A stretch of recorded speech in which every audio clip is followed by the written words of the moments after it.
Hello everyone, আজকে আমি আপনাদেরকে শিখাবো কীভাবে মুড়ি দিয়ে বালিশ মিষ্টি বানাবেন বাড়িতেই। প্রথমে আমি মুড়িগুলোকে ব্লেন্ডারে দিয়ে ভালোভাবে ব্লেন্ড করে নিব। খুব ভালোভাবে পাউডার করে নিয়েছি আমি মুড়িগুলোকে। ডোটা বানানোর জন্য আমি নিয়ে নিচ্ছি গরুর দুধ।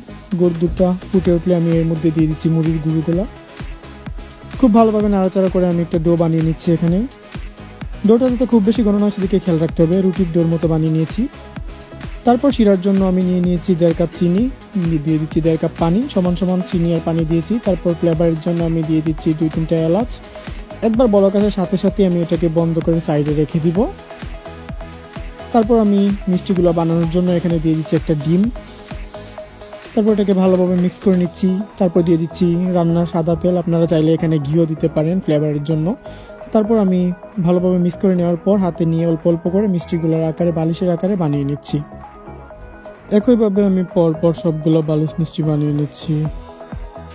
সবগুলো মিষ্টি বানানো শেষ হওয়ার পরে আমি একটা কড়াইয়ে কিছুটা তেল গরম করে নিচ্ছি, রান্না সাদা তেল। তার মধ্যে আমি মিষ্টিগুলো ভেজে নিব।